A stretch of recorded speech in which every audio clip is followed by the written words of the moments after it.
합니다. 네, 브리콜레르는 주어진 상황에서 제한된 시간 내에 강의 내용을 발표해야 됩니다. 30분 늦게 시작했다고 해서 30분 더 하면 뒤에 또 내용이 잘 안 되니까요. 브리콜레르는요, 여기 보시면 세 사람이 나오는데요. 이 사람들을 한번 이 사람들을 가만히 한번 이미지를 생각해 보세요. 이 사람들이 책상에 앉아서 고민하는 사람입니까? 아니면 뭔가 자꾸 어디론가 몸을 움직이면서 여기저기 움직이면서 위기 상황을 탈출하는 사람입니까? 그래서 여기 맥가이버 아시죠? 네, 우리 정주영 회장님, 그다음에 김병만. 혹시 이 세 사람과 더 다르게 나도 맥가이버를 능가하는 브리콜레르다 이렇게 생각하시는 분은 들어보세요. 괜찮습니다. 아니 뭐 검증 안 한 거니까 거짓말해도 괜찮습니다. 네. 아무튼 키워드는 이거예요. 요리조리 책상에 앉아서 머리 굴리는 사람이 아니라 요리조리가 다른 말로 바뀌면 이제 이리저리예요. 이리저리 몸을 움직이는 사람. 그래서 주로 브리콜레르는 책상 지식인이 아니라 실천적 지식인이라고 한 이유도 그겁니다. 자, 그 다음에 여기 보시면 훌륭한 요리사는 요리를 할 때요, 일단 자기 앞에 놓여진 요리의 재료가 무엇인지를 일단 보고 이걸 가지고 어떻게 하면은 제한된 시간 내에 제한된 재료를 가지고 훌륭한 음식을 만들 것인지를 고민합니다.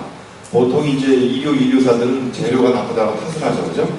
이거하고 똑같이 훌륭한 브리콜레르는요, 지금 현재 내가 갖고 있는 도구가 무엇인지, 현재 가용한 지식이 무엇인지를 고민한 다음에 내가 직면한 문제 상황하고 현재 가용한 도구나 지식을 문제 상황에 대입해가지고 끊임없이 대화를 시켜요.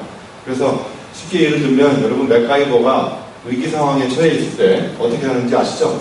일단 현재 자기가 주변에서 활용 가능한 도구를 활용해서 문제 상황, 위기 상황하고 대화를 시킨 다음에 주어진 도구를 변형 적용해서 위기 상황을 탈출한다는 거예요. 그러니까 보통 이류들은 원래 도구가 갖고 있는 본래의 기능대로만 씁니다. 그런데 브리콜레르는 원래 도구가 정해져 있어도 그 도구의 본래 기능을 주어진 문제 상황에 적용해서 다른 기능으로 변형 적용해서 쓴다는 거예요. 이게 가장 중요한 브리콜레르의 특성 중에 하나가 아닐까 이런 생각을 합니다. 뭐 예를 들면 이게 레이저 포인터면 맥주를 따먹고 싶을 때 오프너가 없으면 이걸 어떻게 수단 방법으로 가지 않고 이걸로 오프너로 활용하는 거죠, 그죠? 근데 멍청한 아이들은 이제 그걸 이빨로 따다가 이빨이 나간다든지 이렇게 되겠죠. 아무튼 가장 핵심은 현재 가용한 도구와 지식이 무엇인지, 두 번째, 내가 직면하고 있는 문제 상황이 무엇인지, 그 문제 상황의 본질이 무엇인지를 파악한다면 두 가지 상황을 대화를 시켜서 상호작용을 시킨 다음에 그 속에서 도구를 가지고 문제 상황을 탈출하는 이런 인재들이 브리콜레르다 이렇게 보시면 될 것 같아요. 그리고 아까 그 대표적인 예로 우리 정주영 회장님을 예를 들었잖아요. 이분이 제가 보기에 이제 대표적인 브리콜레르 스타일의 첫 번째 스타일인데요. 잘 아시겠지만 이분이 남긴 굉장히 중요한 사례들이 몇 개 있잖아요. 여기 폐유조선 서산 앞바다 막을 때 이렇게 불살이 급하니까 폐유조선 갖다가 이렇게 막았던 사례라든지, 그죠? 그다음에 박정희 대통령이 한동안 이제 한때 중동 지역에 진출할 때 많은 건설업자들이 거기 가서 불가능하다고 생각했는데 이 정 회장님은 발상을 바꿔가지고요, 낮에 잠을 자고 밤에 일을 하면 되지 않냐, 너무 더우니까. 네? 그러니까 보통 사람들은 무조건 낮에 일하고 밤에 자야 된다고 생각했는데 우리 정 회장님은 많은 사람들이 거기가 너무 덥고 물도 없고 이렇게 생각하니까 낮에 잠을 재우고 밤에 일을 하는. 그 다음에 또 부산의 유엔군 국립묘지가 겨울에 유엔군 사령관이 방문한다고 그러니까 거기가 너무 황량하잖아요. 잔디가 다 누렇게 죽어가지고. 보통 사람들의 생각은 겨울에 잔디는 파랄 수 없다, 다 누렇게 떠 있으니까. 그래서 여기를 파랗게 만드는, 잔디를 파랗게 만드는 방법을 물어봤더니 많은 사람들이 다 포기했는데 우리 정 회장님이 나타나가지고 이렇게 물어봤어요. 여기가 파랗게만 하면 되냐? 그랬더니 된다는 거예요. 그래서 겨울에 푸른 보리를 퍼다가, 트러블을 퍼다가 보리로 유엔군 국립묘지를 파랗게 바꿔버리고, 이런 발상은 어디서 나올까? 제가 생각하기에 이런 발상은 학교를 오래 다니지 않은 사람들이 나타나는 발상인 것 같아요. 여러분 같이 학교를 오래 다니면 다닐수록 영어로 이 school이라는 단어가요, 또 어떤 뜻이 있냐면요, a school of fish, 그러면 한때거지, 한때의 물고기라는 뜻이에요. 그러니까 school이라는 말에는 때, 물이라는 뜻이 포함되어 있어요. 그러니까 학교를 오래 다니면 다닐수록 개성과 재능이 상실되면서 한때의 학생들이 대량 양산되는 그런 의미심장한 의미가 학교라는 말에 포함되어 있다는 거예요. 그래서 이 창의력이 뛰어난 사람일수록 저기 누구야 사르트르가 조사를 해보니까 창의적인 대가일수록 첫 번째 특징이 학교를 오래 다니지 않았고 두 번째 중요한 특징이 창의적인 대가 10명 중에서 5명이 무려 아버지를 일찍 여의었다는 거예요. 그래서 아버지가 아들한테 해줄 수 있는 유일한 선물은 일찍 죽어주는 것이다. 이런 말을 했어요. 그러니까 창의적인 사람일수록 누구한테 자꾸 이렇게 강제적으로 뭔가를 주입받거나 뭐 하기 싫은 일 없지라는 사람은 아무도 없다는 거예요. 다 자기가 좋아서 했다는 거예요. 최근에 제가 읽은 책 중에 공부와 열정이라는 책이 있는데 그게 갈매기의 꿈을 진 리차드 바크의 둘째 아들이 쓴 책입니다. 그 둘째 아들도 아버지처럼 학교를 별로 다니지 않고 중간에 때려치웠어요. 그래서 버커니아식 스칼라라는 말이 나오는데 그게 해적형 학자라는 거예요. 해적형 학습. 그래서 해적들은 길들여지지 않는, 해적이 물론 나쁜 이미지를 갖고 있지만 길들여지지 않는 자유분방한 사고를 하면서 미지 개척지를 향해서 원문을 향해서 떠다니면서 새로운 지식들, 새로운 것들을 창조하는 이런 거를 또 이야기해 볼 수 있습니다. 그래서 여기 다중지능의 저자인 하워드 가드너가 쓴 책 중에 영어로 그대로 해석하면 학교를 오래 다니지 않는 마음이 바로 제가 오리지널 브리콜레르라는 개념을 어디서 얻었냐면 이 레비 스트로스라는 사람이 쓴 세비시 마인드, 야생의 사회라는 책에서 얻은 겁니다. 그래서 야생의 사회라는 것이 바로 오늘 제가 말씀드린 브리콜레르가 갖고 있는 가장 중요한 특성 중에 하나인데 이게 바로 길들여지지 않는 사고, 틀에 박힌 사고를 하지 않고 정상의 시비를 거는 비정상적인 사고, 상식의 시비를 거는 몰상식한 사람들. 여러분은 지금 몰상식한 사람인가요? 상식적인 사람인가요? 몰상식하다고 하면 굉장히 좀 안 좋은 말로 들리죠? 여러분 다 정상적인 사람들이죠? 여기 혹시 비정상적인 사람이 있어요? 내가 비정상이라고 생각하는 사람. 그러니까 우리가 이 모양 이 꼴인 거죠. 이분만 다 브리콜레르인 것 같아요. 아무튼 중요한 것은 정상에 올라간 사람 치고 정상인 사람은 없다는 거예요. 여러분 정상에 올라간 사람 치고 정상인 사람 봤어요? 다 비정상이에요. 저도 비정상이거든요. 그래서 세상을 이끌어가는 사람들은 정상 분포 곡선에 있는 80%의 사람들이 이끌어가지 않고 80%는 한때 한 무리에 머물러 있어요. 그런데 그 한때 한 무리에 머물러 있는 정상적인 사고방식을 하는 사람들한테 비정상적인 물음표를 던져서 시비를 걸고 그 다음에 틀 밖에서 뜻밖의 사고를 하는 사람들, 이런 사람들이 바로 오늘 말씀드릴 레비 스트로스의 야생의 사회가 아닐까 그런 생각을 해봤습니다. 그래서 브리콜레르를 또 한마디로 얘기하면 여기 북스마트하고 스트리트스마트가 있어요. 그래서 북스마트는 책상 똑똑이고요. 스트리트스마트는 실천적 지식인이라고 볼 수 있어요. 그래서 책상에서 엄청나게 체험 없이 머리로 지식을 엄청나게 많이 갖고 있는 사람, 이런 사람들은 상대방을 머리로 이해시킬 수는 있지만 사람들한테 가슴으로 자기의 체험적 스토리를 가지고 설득할 수는 없다는 거예요. 그래서 여기서 중요한 게 바로 설명과 설득의 차이입니다. 여러분 누군가가 체험하지 않은 남의 이야기를 가지고 한 30분 동안 논리적으로 계속 설명해가지고 여러분 머리에다가 의미를 계속 심으면 굉장히 재밌나요? 그럴 때 주로 골 때린다고 그러잖아요. 골치 아프고, 그죠? 근데 의미가 머리에 꽂히면 골 때리는 거고요. 의미가 심장에 꽂히면 그게 의미 심장해지는 거예요. 그래서 의미 심장은 어디서 나오느냐? 체험적 스토리에서 나온다는 거예요. 실제로 취업할 때, 인터뷰할 때요, 두 학생이 인터뷰를 하는데 한 학생은 학점이 4.5 만점에 4.47이에요. 그래서 스펙이 굉장히 높습니다. 안 해본 거 없고요. 실력도 굉장히 빵빵해요. 그런데 면접에서 인터뷰를 이렇게 많이 말을 걸어보니까 체험한 게 별로 없으니까 논리적으로 자기가 말한 거를 계속 면접관한테 설명하니까 면접관이 골 때리는구나, 얘는 골 때리는 인재. 근데 오른쪽에 있는 애는 학점이 얼마냐면 4.5 만점에 반도 안 돼요. 한 2.47인가밖에 안 돼요. 2.47이면 4.5는 좀 넘는구나, 그죠? 반은. 근데 네가 잘할 수 있는 걸 얘기해보려고 했더니 자기는 4년 동안 당구만 쳤다는 거예요. 당구가 한 5, 600개 나와요. 그래서 당구 친 체험적 스토리를 뜨거운 열정으로 반짝반짝 빛나는 눈동자를 면접관한테 강렬하게 설명하니까 면접관이 완전히 바로 내가 찾는 인재는 얘를 밀어내요. 그래서 이 왼쪽에 머리로 논리적으로 설명한 애를 우리가 재수 없는 천재라고 합니다. 재수 없는 천재. 오른쪽에 이 비록 학점은 낮지만 자기가 한 이야기를 체험 교수들을 뜨겁게 이야기한 이런 인재들을 끌리는 바보라고 얘기합니다. 그래서 기업에서 채용되는 아이는 끌리는 바보가 채용된다는 거예요. 물론 4년 동안 당구만 친다 이게 아니고요. 당구 친다고 다 합격되지는 않아요. 네, 그런데 여기서 중요한 것은 바로 내가 체험한 걸 갖고 있는 사람만이 스토리텔링을 할 수 있고 그 스토리텔링을 통해서 상대방을 감동시킨다는 거죠. 그래서 상대방을 감동시키면 행동을 하게 돼 있습니다. 그런데 머리로 이해하면 머리는 끄덕여요. 이해됐으니까. 그러나 뒤돌아서는 행동하지 않습니다. 그런데 가슴으로 의미가 심장에 꽂힌 사람은 감동받으면 바로 행동하게 돼 있어요. 네, 그리고 이제 두 번째 브리콜레르 스타일은 여기 다산 정약용이 있고 그 다음에 조병환 시인이 있고요. 오른쪽에는 어디서 많이 본 사람이잖아요. 세 사람을 이렇게 집어넣어놨어요. 이 두 번째 스타일들은 여기 다산은 정말 아이를 많이 낳지 않습니까? 우리 아이를 600명이나 낳았잖아요. 네, 책을 700권 썼습니다.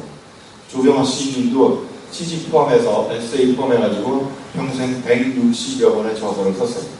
그래서 한 달에 그런 말을 해요. 조병환 시인. 왜 시집도 잘 안 팔리는데 왜 자꾸 시를 쓰냐.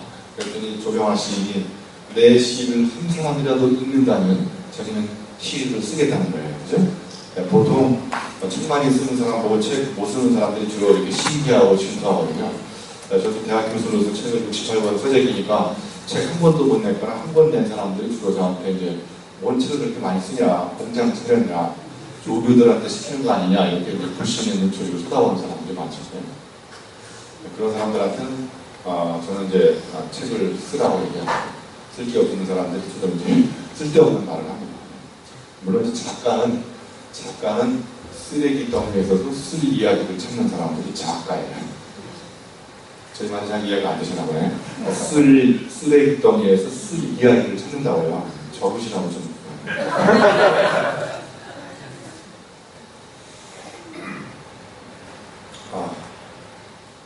자, 그래서 정리하면요. 브리콜레르는 아까 말씀드렸듯이 몰상식한 사람, 그 다음에 합리적으로 생각하는 사람보다는 그렇다고 해서 합리는 나쁘고 비합리가 좋다 이게 아니고요. 우리는 너무나 합리, 논리, 정상 이런 데 갇혀 있다는 거예요. 비논리적이고 발상보다는 역발상, 정발상보다는 습관에 들들어 있기보다는 탈습관. 그래서 습관적이라는 말은 습관의 적이라는 말이에요. 습관이 적이라는 말이에요. 그러니까 우리는 늘 습관적으로 반복하는데 그 습관의 적에 갇혀서 틀에박힌 사고를 하게 되고 고정관념에 갇혀있게 되고 그 고정관념이 계속 쌓이다 보면 관념이 고장 나버려가지고요. 고정관념으로 바뀌어요. 더 이상 관념이 쓸 수가 없는 이런 상태로 된다는 거예요. 그래서 여러분도 브리콜레르가 되기 위해서 체험해 보시고 다양한 책도 읽어보시면서 무엇보다 중요한 것은 자기의 체험으로 세상의 지식 정보를 해석할 수 있는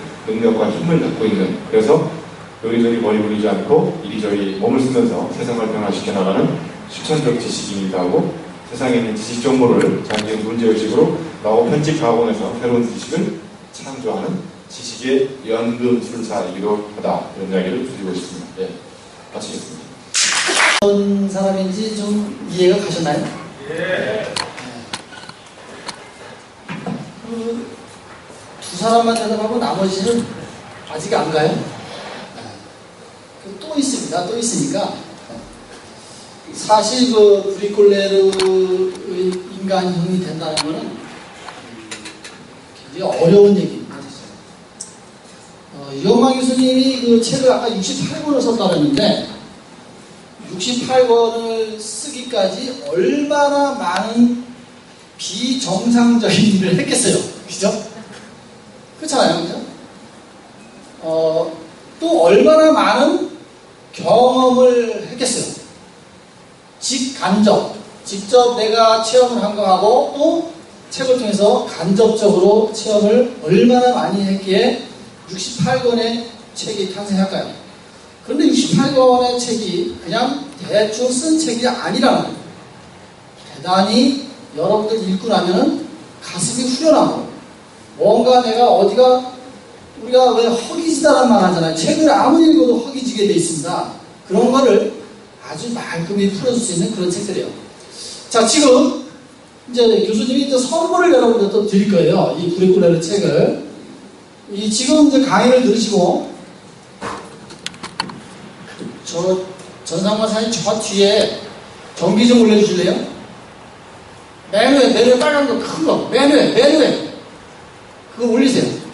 네, 됐습니다. 네. 자, 브리콜레르 지금 강의를 들으시고, 질문할 분, 손 들으세요. 네. 이제 나오니까.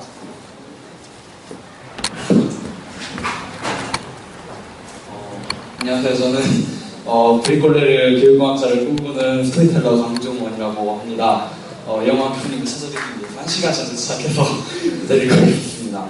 저 브리콜레르 책을 다 읽었는데 거기서 이제 통섭형 인재가 아닌 융합형 인재를 꿈꾸라고 하셨는데 제가 영화 교수님 최설씨 강연을 봤을 때는 그 교수님이 통섭형 인재를 꿈꾸라고 하셨거든요. 근데 그 책을 자세히 보니까 통섭형이 이제 조금 이게 아까도 그 모든 분야에 이제 능통할 수는 없지만 모든 사람과 소통할 수 있다고 하셨잖아요. 그런 식으로 약간 그런 궁극적인 지향적인 뜻에서 말씀하신 것인지 아니면 어떤 뜻을 담고 계신지 직접 들어보고 싶습니다. 네, 앉으세요. 제가 이제 세바시라고요. 세상을 바꾸는 시간 15분이라는 데 가서 브리콜레르 강연을 했었는데요. 거기서 제가 통섭형 인재가 돼야 된다고 주장하지는 않았고요. 통섭형 인재에서 융합형 인재가 돼야 된다고 주장을 했어요. 그래서 일단 집에 가셔가지고 처음부터까지 다시 한번 보시면 제가 통섭형 인재가 돼야 된다고 주장한 적이 없어요. 오히려 통섭형 인재가 되지 말자. 그래서 그 대안으로 융합형 인재 브리콜레르가 되자고 얘기한 거고요. 여러분들은 이제 통섭과 융합이 조금 궁금하실 거 아니에요. 그래서 에드워드 윌슨이라는 생물학자가 쓴 통섭이라는 책에 보시면 통섭의 오리지널 원래 의미는 세상에 있는 모든 학문을 사회생물학으로 다 모두 흡수 통합해서 지식을 대통합하겠다는 겁니다. 그러니까 발상이 자기가 전공하는 학문으로 남의 학문을 주워 먹겠다는 약간 그런 속된 표현일 수도 있고요. 그래서 그 전문적인 용어로 제국주의적 환원의 논리가 거기 숨어 있다고 얘기합니다. 그러니까 통섭형 인재가 돼야 된다. 이거는 에드워드 윌슨의 오리지널 개념을 그대로 처형하면 세상의 모든 전문성은 나의 전문성으로 주워 먹겠다. 이런 발상일 수도 있다는 거죠. 그런데 일반인들이 그 통섭을 제가 보기에 에드워드 윌슨의 책을 처음부터 끝까지 읽은 사람이 거의 없기 때문에 소위 몇 사람들이 주장하는 통섭형 인재를 개념의 오용과 오해가 일어나지 않았나 이런 생각을 해보고요. 그래서 오히려 저 개인적으로는 최일천 교수님을 존경하는 분이지만 그분이 이제 예를 들면 통섭형 인재가 예를 들면 스티브 잡스를 예를 드는데 잡스의야말로 제가 보기에 통섭형 인재라기보다는 융합형 인재에 가깝고요. 또 대표적인 영화 아바타가 통섭형 영화라는 게 그야말로 정확히 융합형 영화입니다. 그러니까 이건 뭐 학자들이 말장난한다고 생각하지 마시고요. 그냥 여러분들은 통섭이든 융합이든 그냥 뭐든지 일상에 있는 건 내 전공과 다른 전공을 뒤섞어서 비빔밥 먹듯이 맛있게 비벼서 드시면 될 것 같습니다. 답이 좀 됐나요? 네. 책을 하나 드리겠습니다. 제가 알았습니다. 자, 또 한 분. 네. 이번엔 여학생이죠?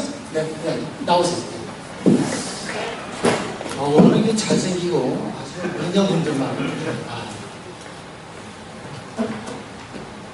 소개해 주십시오. 네, 저는 지금 이제 한창 시험을 준비하고 있는 학생 최서정이라고 합니다. 제가 이제 아직 읽어보진 못했는데요.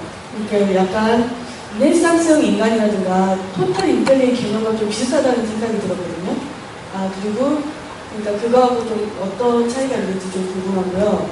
그리고 그럼 브리콜레르가 되기 위해서는 어떤 것들을 경험을 해야 되는지 어떤 그런 구체적인 방법론이 있는지 좀 궁금했습니다. 잠시만 질문에서 이제 그 브리콜레르가 되는 방법은 강의가 있어요. 오늘 질문이 너무 예리하신 것 같아요. 저는 두 분 다. 네. 그러면 그 앞에 그 대답 좀. 예, 앉으세요. 브리콜레르라는 사람들이 르네상스형 레오나르도 다빈치형 인재를 떠올립니다. 저는 이제 그거에 대해서 조금 부정적인 생각을 갖고 있는데요. 여러분 한번 생각해 보세요. 다빈치가 살았던 시대하고 지금 시대하고 비교를 해보면 다빈치가 살았던 시대에는 전공 분야가 그렇게 많지 않았거든요. 그래서 다빈치의 직업이 몇 가지인지 굉장히 많은 걸 알고 계시죠? 건축가이자 수학자이자 화가이자 아무튼 온동네 걸 다 했던 그야말로 이제 팔방미인형 인재였었거든요. 근데 제가 주장하는 브리콜레르는 다빈치에 가깝기보다는 아까 말씀드렸던 맥가이버에 가깝습니다. 그러니까 전제 조건은 자기 분야에 대한 스페셜리스트, 전공에 대한 깊이는 분명히 하나씩 갖고 있어야 됩니다. 그러니까 한 우물을 파서 우물 맛을 봐야 됩니다. 그 다음에 우물 맛을 본 다음부터는 옆으로 조금만 이렇게 파도요. 중간에 옆에서 새로운 물줄기를 굉장히 많이 만날 수 있거든요. 그러니까 다른 분야의 전문성을 계속 풀어다가 내 스페셜리스트에 계속 붙이는 거예요. 그래서 다시 얘기하면 스페셜 제너럴리스트나 또는 제너럴 스페셜리스트 이렇게 부를 수도 있거든요. 그러니까 주의할 사항은 자기 분야에 대한 전문성이 없는 상태에서 이것저것 막 온동네로 돌아다니면서 융합하면 이건 죽도 밥도 안 된다 이런 표현을 할 수 있고요.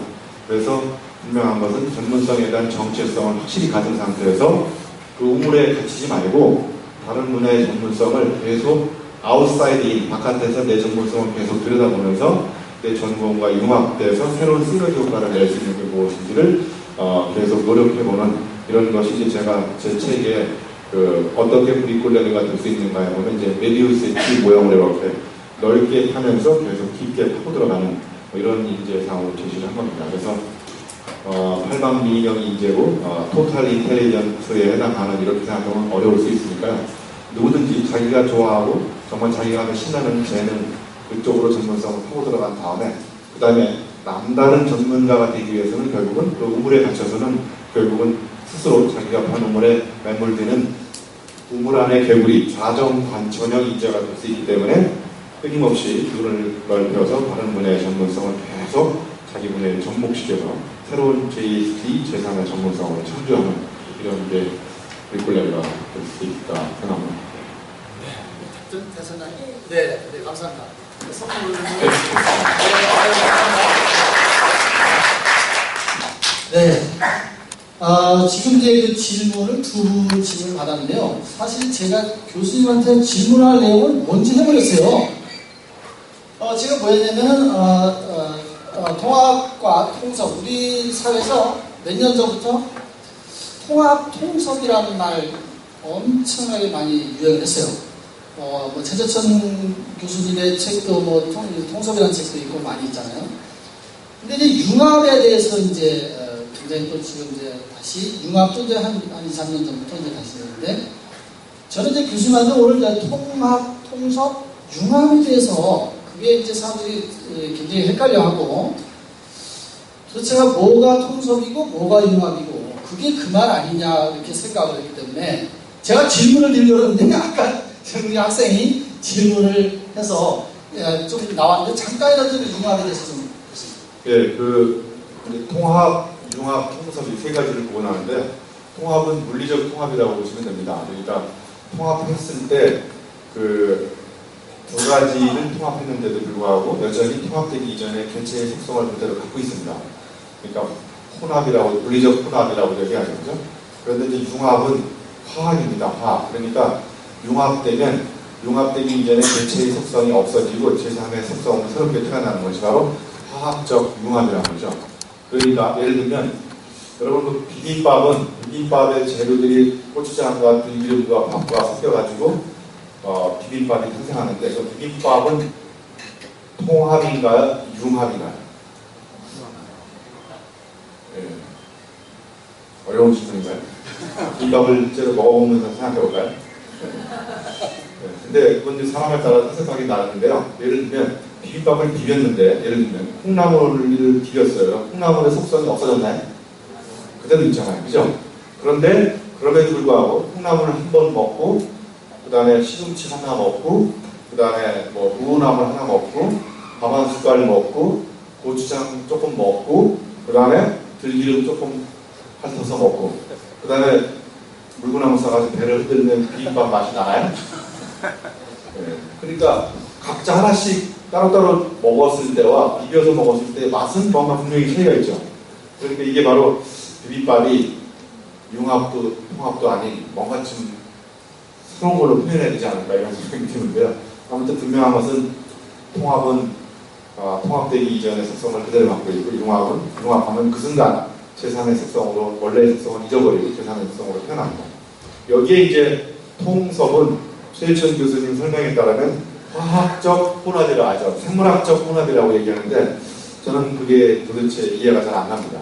물리적, 화학적도 아닌 생물학적 혼합은 어떤 걸까? 그것에 대한 실체나 사례가 없기 때문에 저는 그것에 대한 설명은 더 이상 말씀 못 드리겠고 아무튼 통섭은 그 원래대로 따지면 지식의 큰 줄기를 잡다 이런 뜻입니다. 그러니까 모든 학문부에 흐르는 큰 거대한 지식이 흐르는데 그 큰 줄기를 하나를 잡아가지고 섭렵하겠다. 그래서 통섭의 섭자를 보시면 손숫자에다가 오른쪽에 귀자가 3개가 있어요. 그래서 저는 그걸 해석할 때 이렇게 해석합니다. 손으로 남의 걸 잡기 전에 귀로 남의 이야기를 3번 들어야 그게 통섭의 섭이 되지 않느냐. 근데 우리는 남의 이야기를 듣지 않고 손으로 먼저 잡아가지고 내 걸로 만들려고 한다는 그런 발상이 좀 깔려있지 않나 생각을 하고요. 그다음에 통섭을 다른 말로 쓰면 소통할 때 통자에다가 건널 섭자 있잖아요. 섭렵하다 섭자, 건널 섭자. 그래서 서로 소통하면서 넘나들다 보면 우리가 서로 통합해서 시너지 효과를 발휘할 것이 무엇인지를 좀 더 잘 알 수 있는데 우리 통섭으로 번역된 통섭은 거느릴 통자에다가 잡을 섭자를 써놨습니다. 그러니까 지식에 대한 통합을 이뤄서 하나로 거느려가지고 뭔가를 이루겠다는 건데 왜 그런 의도를 갖고 있는 건지 왜 모든 학문의 개성을 말살하고 하나로 다 통합하려고 하는지 이런 의도는 저는 좀 불순한 의도가 아닌가 이런 생각을 갖고 있습니다. 네, 굉장히 어려운 얘기죠, 그죠? 이제 여러분은 통합, 통섭, 융합이라는 말을 잘 보고 나셔야 돼요. 그 통섭이라는 한자가 지금 이제 풀이해 주셨는데 그거를 잘못 보면은 정말 그 통섭이라는 건 어떻게 보면 굉장히 무서운 말입니다. 그게. 아까 이제 저희 교수님이 어떤 통섭이라는 말은 어떻게 보면 제국주의 연세가 날 수도 있다고 이렇게 했잖아요. 융합하고는 전혀 다른 겁니다. 그죠? 그래서 제가 한번 질문을 잠깐 한번 드려봤습니다. 그래서 요 책에 그런 내용은 아주 잘 나와 있어요. 자세하게 잘 나와 있습니다. 한번 혹시 이제 책이 없으면 사실 한번 보시면 되고요. 자, 그 다음에 또 마지막 이제 또 강의를 듣기 전에 한번 질문을 하겠습니다. 요즘 이제 밖에 나가면 누구나 석사, 박사, 흔해 빠진 게 석사, 박사라고 그러고 신문에 여러분 간간히 신문에 보면은 어디 구청에 청소원 모집하는데 석사, 박사가 막 몰려왔다. 뭐 이런 얘기 많이 들었을 거예요. 그죠? 그만큼 석사, 박사가 넘쳐나죠. 석사, 박사 넘쳐나는데 석사 백수, 박사 백수들이 지금 많아요. 그래서 이런 문제들은 어떻게 해결해야 될까요? 저한테 해결할 제가 보기에 뭐 교육부 장관이 된다면 잘못한 건데 저한테 아마 그 석사들이 돌석자라서 그런 것 같고요. 박사가 열불박자라서 취직이 안 되는 것 같아요. 정말로 석학의 석자, 석학할 때 석자 아시죠? 왼쪽에 돌석자가 있고 오른쪽에 머리 숫자가 있거든요. 그러니까 머리가 없고 돌만 있으니까 석사가 취업이 안 되는 것 같고 박사가 해박할 박자가 돼야 되는데 돌 가다가 돌이 열버져가지고 열불박자가 돼서 또 박사가 되면 취업이 안 되는 거 아닌가 이런 생각이 드는데 아무튼 석사든 박사든 너무 자기 전공 분야에 대한 깊이를 갖고 있는 거는 뭐 중요하지만요. 제가 보기에 체험적 지식이 별로 없는 상태에서 논리적 편집을 가공을 통한 지식을 창조해서 그것에 대한 체험적 해석력과 설득력이 없다 보니까 예를 들면 저도 삼성에 해외에 갔다 박사로 취업을 했거든요. 그런데 현장에 있는 사람들이 저한테 기대하는 게 뭐냐면 박사니까 만물 박사를 기대합니다. 모든 걸 알 것처럼 기대해요. 그래서 뭐 하다가 안 되면 나한테 물어봐요. 이 박사니까 어떻게 해야 되는지. 내가 무슨 만물 박사냐고. 그죠? 제가 교육공학 중에서도 뭐 예를 들면 파리 뒷다리의 발톱의 때를 연구한 사람인데 자꾸 파리 전체를 자꾸 물어보면 저는 파리 박사가 아니라 파리 발톱 학술대회에 가서 발톱에 관한 논문 발표한 파리 발톱 박사거든요. 그러면 발톱의 앞다리도 모르고 파리 몸통도 잘 모른단 말이에요. 근데 나한테 파리가 죽었다고 파리를 어떻게 살리냐고 이렇게 물어보면 알 길이 없는 거죠. 이렇게 박사들이 전체에 대한 구조적 통찰력과 그것이 현실 변화에 어떻게 도움이 되는지에 대한 깨달음이 없는 상태에서 극히 전체의 일부분을 파고들어가지고 거기에 박사를 따니까 그게 현실에 도움이 안 되는 박사들이 대량이 양산되지 않나 이런 생각을 합니다. 아, 네. 지금 얘가 진짜 막히네요. 파리의 발톱에 떼요? 네. 예를 든 거죠. 우리 이현만 교수님은 파리의 발톱에 때를 연구했는데 갑자기 파리가 죽었는데 몸통이 어떻게 됐냐고 물어보면 모른다는 얘기죠. 그죠? 그러니까 결국에는 뭐냐, 박사가 되기 위해서는 파리의 전체적인 걸 먼저 파악을 하고선 하라는 얘기죠. 맞습니다. 바로 그거입니다. 그것이 파리에 대한 전체적인 것을, 구조적인 모든 것을 파악을 하고 난 다음에 그 다음에 들어가서 뭐 파리 발톱의 때를 연구를 하든 아니면 파리 앞다리를 연구하든 파리 눈이 연구하든 그래 해야 된다는 그런 얘기죠. 그러면 결국엔 뭐또 잡사가 돼야 되겠네요. 잡사죠. 네, 알겠습니다. 자, 교수님. 에 대한 걸 보면요. 여기 제가 제목을 이렇게 써놨어요. 세상의 모든 지식은 체험과 편집의 합작품이라고 얘기했잖아요. 그래서 이제 브리콜레르가 될 때 가장 중요한 게 이제 체험인데요.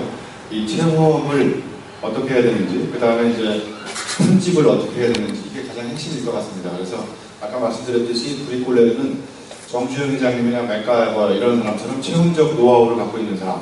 두 번째, 다산 정약용처럼 지식 편집, 지식 가공, 지식의 연금술사 이런 말들이 또 이제 두 번째 편집이라고 생각합니다. 그래서 세상에 있는 모든 지식은 다 편집된 지식이라 이렇게 생각하시면 돼요. 그래서 편집하지 않으면 편집당한다. 여러분 지금 가만히 앉아있으면 누군가가 편집을 합니다. 그러면 여러분은 편집된 세계에 종속돼서 편집한 사람의 의도에 따라갈 수밖에 없는 거예요. 그래서 내가 먼저 세상을 편집해야만, 지식을 편집해야만 내가 편집한 의도대로 세상을 끌고 갈 수 있다고 생각합니다. 그래서 일단 브리콜레르가 되시려면 주소를 바꿔야 돼요. 여기 제가 브리콜레르가 사는 동네 이름을 만들어놨어요. 그럼에도 못 말려은 도전하면 이루어지리라. 그래서 브리콜레르가 되려면 일단 저녁은 울면 드시지 마시고요. 쫄면도 안 돼. 하면만 먹으시면 돼요. 하면. 네? 이게 브리콜레르가 먹는 면이 하면이라는 면이에요. 약간의 말장난 같긴 하지만 브리콜레르가 되려면 첫 번째, 그럼에도 불구하고 도전해야 된다는 겁니다. 이 그럼에도라는 게 도청 소재지이기도 하고요. 성도자 있죠? 울릉도, 독도, 예? 이런 것처럼 섬의 섬. 그럼에도라는 섬에다가 제가 설립한 대학이 있는데 그 대학 이름이 드리대학교 저질러학과 비스습장고라는 대학이 있어요. 그러니까 일단 들이대고 저질리고 그러면서 시행착오도 겪어보고 좌절을 해보고 이런 거죠. 내 인생에 있어서 실패가 없다는 이야기는 내 인생에 있어서 도전을 안 해봤다는 거예요. 그냥 평범하게 살았다는 거거든요. 그래서 뭔가 실패했다는 건요, 하다가 넘어지는 게 실패가 아니라 넘어지고 나서 안 일어나는 게 실패예요. 그죠? 누구나 다 넘어질 수 있죠. 그죠? 그러면 제가 브리콜레르의 학력이 역사역자가 아니고 힘역자를 써놨어요. 그래서 브리콜레르가 다니는 대학 여기 드리대 저질러 기술병고라고 써놨고요. 드리대학교 부속고등학교는 아닌 말고예요. 그러니까 하다가 누가 안 알아주면 또 너무 이렇게 고민하지 마시고 그냥 아닌 말고 그렇게 편안하게 생각하세요. 그 다음에 드리대학교 부속중학교는 드리대는 중이라는 중학교가 있고요. 드리대학교 부속초등학교는 애당초, 드리대학교 부속유치원은 동심원이라고 있어요. 동심원에 동자는 아이 동자를 썼어요. 내가 같은 동자가 아니라. 그래서 늘 동심의 세계에 살아야 된다는 거죠. 이 니체도 이런 말 했거든요. 여러분의 마음속에 어른이 되어갈수록 어린아이를 끊임없이 임신하나 이런 말이 있어요. 내 마음속에 어린아이가 죽으면 그건 어리석은 아이, 어른이 되는 거예요. 그죠? 그래서 여러분들한테 사과 10개 중에 3개 먹으면 7개 남는다고 정상적인 사람들은 대답하지만 비정상적인 사람은 3개 먹으면 3개 남는다고 대답합니다. 왜냐하면 먹는 게 남는 거니까.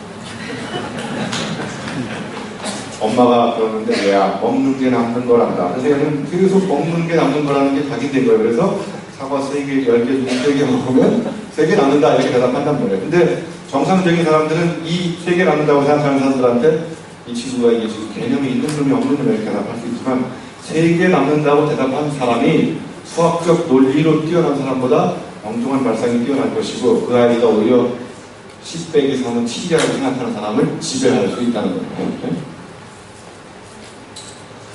우리말에 학을 떼란 말이 있잖아요. 그죠? 경영학자가 연구할수록 경영하고 자꾸 멀어지게 되고 교육학자가 교육을 연구할수록 교육과 멀어지잖아요. 그죠? 그래서 학을 떼면 똑같아져요. 경영과 경영학. 그죠? 경영이죠? 그래서 이게 무슨 이야기냐면 학자들이 너무 책상에 앉아가지고 현실을 모르는 상태에서 현실에 대해서 어쩌고 저쩌고 어떤 기업이 베스트 프랙티스 잘 됐다고 하면 주로 학자들은 뒤에 쫓아가가지고 그 기업이 잘 된 이유 10가지 이렇게 설명하고 있어요. 그죠? 그럼 뭐 지나간 뒤에 버스 쏘는 10가지 잘 밝혀내고 그러면 진정한 의미의 학자는 미리 예언력이 좀 있어야 되지 않나 이런 생각을 합니다. 물론 이제 베스트 프랙티스를 연구해서 잘 된 기업의 케이스를 정리해가지고 지식으로 창조하는 그런 것도 필요하지만 여기는 쭉 넘어가고요. 제가 브리콜레르가 다니는 대학의 그 드리대학의 교과를 하나 소개시켜드립니다. 다 같이 한번 크게 따라서 부르시면 좋을 것 같습니다. 우리 그 피아니스트 우리 박사님을 모시고 한번 노래를 불러볼까요? 그 노래 한번 부르실 줄 아시죠? 네, 한번 불러보시죠. 성가 박수 한번 주세요. 사랑은 언제나 오래 참고 있잖아요. 노래를 부르시죠. 여러분 다 같이 한번 불러보세요. 빨리 부르세요.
Coleur이에요.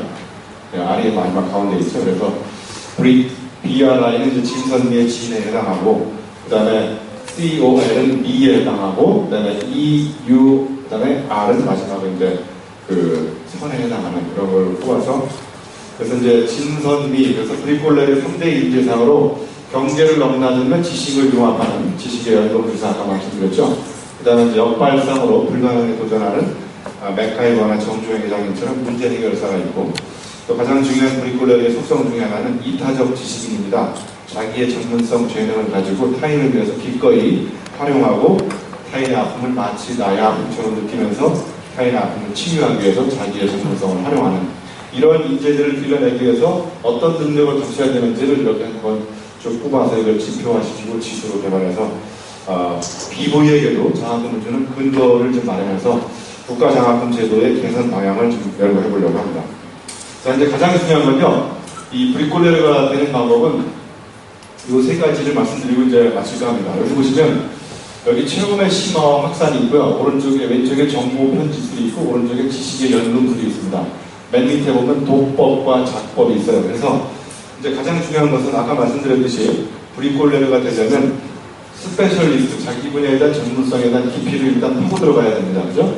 그러면서 이게 이제 메비우스의 띠인데요. 왼쪽에는 정보 편집술이고 오른쪽에는 지식의 연금술인데 볼록 렌즈로 초점을 맞춰서 까만 종이에다가 종이가 타들어가잖아요. 그런 것처럼 여러분의 문제의식, 목적의식을 가지고 세상에 널려있는 정보를 편집 가공해서 오른쪽 자기의 가운데 있는 스페셜리스트 갖다 붙이는 겁니다. 이게 이제 그러니까 정보 편집술이 브리콜레르가 되는 데서 또 하나의 필요한 능력이고, 오른쪽에 보시면 이미 지식의 바다, 학문의 전공 영역으로 확립되어 있는 다른 분야의 지식들을 나의 전문성에다가 계속 지식의 연금술을 통해서, 융합을 통해서 제3의 새로운 지식을 끊임없이 창조해내고, 그렇게 하려면 남다르게 책을 읽어야 되고 남다르게 글을 써내야 된다는 거죠. 자, 그래서 이 중에서 가장 중요한 것이 이제 체험인데요. 만약에 여러분이 체험한 것의 깊이와 넓이가 좁거나 그 다음에 깊지 않는다면 세상에 있는 지식 정보를 해석할 수 있는 힘이 그만큼 떨어진다는 거예요. 자, 예를 들면 일본 사람이 지은 책 중에 바보의 벽이라는 책이 있습니다. 그 중에 간단하게 Y는 AX라는 공식이 나오거든요. 쉽게 얘기하면 Y는 출력이고요. A는 체험입니다. 체험. X는 뇌에 입력되는 정보예요. 아주 간단하게 얘기하면 체험이 제로인 상태에서 뇌에다가 정보를 계속 주면 출력은 뭐가 나올까요? 네? 수학을 잘 모르시는 거예요. 하나가 곱하기 하나가 제로면 뒤에 있는 변수가 아무리 무한대로 커도 그건 제로밖에 안 되잖아요. 그죠? 그러니까 예를 들면 여성분들 중에서 아기 낳아본 체험이 있는 사람이 아기 낳은 진통과 산통 체험을 계속 남자 수강생들을 대상으로 열강을 하고 있으면 남자들이 막 공감하나요? 어우, 그때 막 굉장히 아팠겠구나. 이렇게 할 수 없는 이유가 뭐예요? 남자들이 애 낳아본 체험이 없잖아요. 그러니까 그 남자들한테 애 낳는 진통에 관련된 고급 정보를 계속 집어넣어도 골 때리는 걸로 알려주는 거죠. 그래서 어렸을 때부터 계속 다양한 도전 체험을 해야 된다는 거예요. 그러니까 그렇다고 해서 그럼 나는 지금 체험이 별로 없으니까 불굴레가 될 수 없느냐? 그게 아니거든요. 지금부터라도 얼마든지 이전까지 해보지 않았던 색다른 도전 체험을 해볼 수 있다는 거죠. 그래서 제가 예를 들면 이런 체험을 해보기 위해서 작년에 사하라 사막에 가서 한번 마라톤을 뛰고 왔거든요. 그래서 이 세상에는 딱 두 가지 부류의 사람밖에 없어요.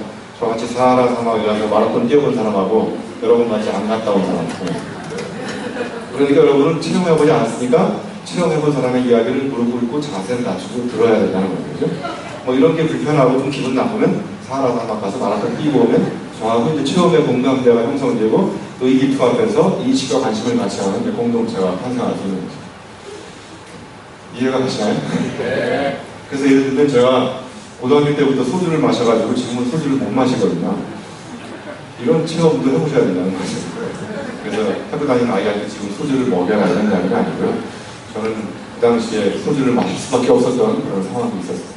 그런데 지금은 소주를 못 마시는 이런 아픔이 있단 말이죠. 그런데 사하라 사막에 가서 누군가가 소주를 마셨어요. 한국 사람이 소주 3병을 갖고 왔더라고요. 그래서 저도 한번 마셔봤더니 너무나 소주가 꿀맛이더라고요. 그래서 극한의 결핍 상황에서는 인간을 충족시키는 작은 것도 인간을 무한 감동을 시킨다는 걸 체험적으로 알게 됐어요. 그래서 사막에서 맞이하는 이슬이 참 이슬이라는 걸 알게 됐어요. 이런 체험도 결국은 사막에서 봐야 돼요. 그래서 올해 12월 13일 날은요, 제가 이제 2주 동안 에베레스트 산에 갑니다. 예, 그래서 같이 가실 분은 같이 가시고요. 예, 혹시 제가 안 오면 죽을지 아시고.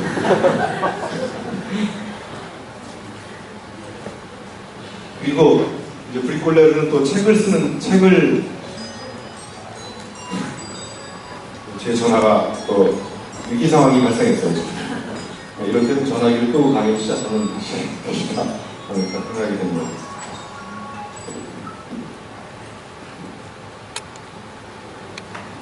예, 그래서 브리콜레르가 되는 방법 중에 하나는 남다르게 책을 읽으라고 했잖아요. 그죠? 그래서 남다르게 책을 읽는 방법 중에 가장 확실한 방법은 남의 책을 처음부터 끝까지 읽고 필사를 하는 방법입니다. 필사가 뭔지 아시죠? 처음부터 끝까지 베껴 쓰는 거거든요. 그래서 필사적으로 필사하지 않으면 필사, 죽는다는 거예요. 그래서 여러분들 눈으로 책을 읽고 전자책, 이북책 아무리 읽어봐도 그냥 내 인식이 될 수가 별로 없다는 거예요. 그래서 책은 침 발라가면서 넘겨가면서 볼펜으로 꾹꾹 빈칸에 메모하면서 그 다음에 읽은 책대로 실천해보는 것. 그래서 책은 몸으로 읽어야 된다는 거예요. 그래서 책은 몸으로 읽어야 된다는 건, 읽는다는 건 무슨 의미냐면 책을 읽고 메모하면서 메모하는 거를 실천해보고, 그래서 저자가 이때 어떤 생각을 했는지를 추체험이라고, 체험을 다시 따라가 본다는 거죠. 그런 추체험을 해봐야만 비로소 그게 내 지식이 될 수 있다는 거죠. 그래서 누군가가 저의 애독자가 제 책이 나올 때마다 처음부터까지 책을 필사해서 저한테 선물로 보내줘요. 제가 받은 선물 중에서 가장 감동적인 선물이에요. 그래서 제 책을 브리콜레르를 처음부터까지 필사하는 사람들은 저한테 보내주면 제가 앞으로 책 쓰는 것은 모든 책을 다 평생 공짜로 드릴 거예요. 필사하세요. 그리고 다른 이야기도 많은데 시간 관계상 여기까지만 하고 또 질문을 잠깐 몇 가지. 인생에 어쩌면 터닝 포인트가 되지 않겠느냐. 그래서 나는 여기를 가고 싶다. 동참합시다. 그렇게 해서 밴드에다 올렸어요. 근데 밴드에 올렸는데 그 밑에 보니까 나는 10,000원짜리 고기 호텔 먹을 거야. 막 이렇게 막 달았어요. 그래서 거기다 또 10,000원짜리 고기 호텔가 어디 있어? 막 이렇게 달아줬어요. 그래서 제가 보셨습니다. 정말 이렇게 훌륭하신 분이 계시다는 걸 정말. 왜냐면 어쩌면 여기서 이 시간이 4시간이 이분한테는 터닝 포인트가 되고 자녀분들한테 바라보는 시각이 달라지고 교육하는 방식이 완전히 바뀔 수가 있다고 저는 그래서 제가 이렇게 올라오셨습니다. 어때? 책을 선물 하나 드리겠습니다. 네, 감사합니다. 잘생겼었네요. 안녕하십니까. 이석호라고 합니다. 저는 처음에 드리밍 클럽이라는 카페에서 김성분 선생님을 처음으로 이렇게 뵙게 돼가지고 카톡으로 소개를 받았는데 좀 더 많은 분들한테 소개를 해주고 저도 직접 참여를 해가지고 좋은 강의를 듣고 싶어서 이렇게 참여하게 됐습니다. 감사합니다. 네.